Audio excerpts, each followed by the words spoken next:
Hey everybody, it's Josh. Just welcoming you to Josh's Corner. It's a corner little bookshelf in my room. Nothing special about it at all. Yeah, so actually just wanted to have a little side page here. What I'm thinking about doing with all this, just to be heads up all you, it's New Life Health Ministries. Every other Thursday I'm going to release a blog or something like last week, just talking about how to read the Bible, stuff like that. And then every other week I'm going to be doing something on bodily health, nutrition, stuff like that.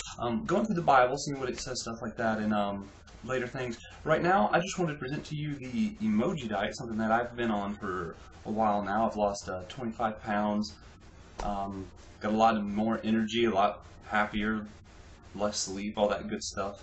Sharper mind, sharper focus. And I just want to share with you how it happened, what the Emoji diet's about, what it's based off of. It's really just me and a couple friends, just looking at different stuff. I got a friend that's in biochemistry, I got a friend that's in the nursing program, and then of course, I'm studying nutrition myself, and just looking at different stuff we read, different stuff we've experienced. My one friend in the nursing program actually took me to one of his consultations. He had to have a surgery done, and they were talking about a good diet to help them lose weight really rapidly, completely based on some low carb kind of stuff like that. And that's actually where the idea started. That guy had 5 things he wanted us all to avoid to help us lose weight. Those 5 things were bread, starch, rice, pasta, and sugars. Going off that, we just kind of put it together, and me being me and just being really weird and making everything relate to really weird things was like, yeah, the brownie 5. And, yeah, my other good friend in the biochem was like, you know what, we should tell people what to eat, not just what not to do. Good philosophy of mine, never tell somebody not to do something without following up with what they should do. So this is kind of what the Emoji diet is based off on. First was to lose weight, but also the reason it's the Emoji diet is it has a lot to do with your emotions, how you feel. It's mostly geared to get people a happier, more energetic life. When you eat stuff like bread, starch, and stuff like that, you'll see it stores glycogen and different stuff in your body. Your liver does with that, and how it actually causes you to feel more depressed. It leads to a lot of mental illnesses, stuff like that.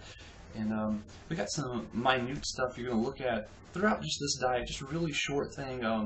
It's very simple, really, just to explain to you why it works. Down below, you can read all about that.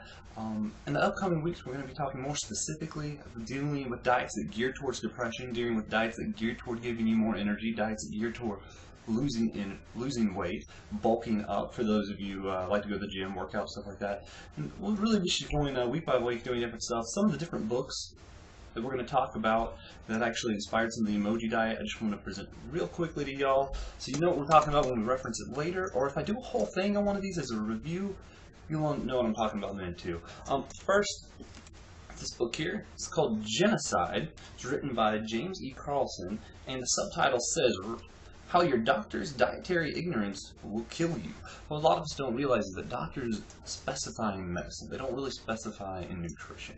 So what we really look at is, what do some doctors know? The guy who wrote this, James E. Carlson, he actually was a medical doctor. I think he still is a medical doctor. He got a doctorate in biochemistry, majored in all that, has his MD, everything like that. Really checks out, good credible source.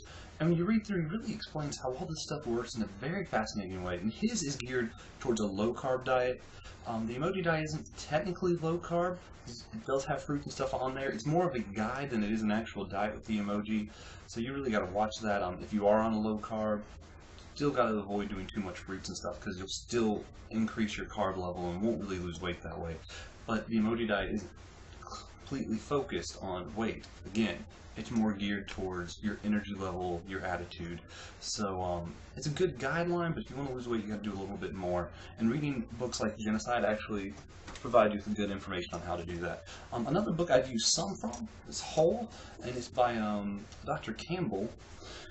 I don't actually recommend this book. He's actually, some of the research he didn't do it the scientific way. In fact, in the book Whole, he talks about how he doesn't like the scientific method. So really don't trust him as a good source. Really wanted to only reference him to let you know to not believe everything you hear. And also because a lot of what he says about Whole, how he used to look at diet as a whole, is really good. Very quotable stuff in there, but then he turns around and only focuses on one aspect with certain enzymes and stuff like that, and why he thinks what he supports is a whole foods, plant-based diet, which leaves out a lot of what you need, a lot of the ketones, a lot of stuff like that.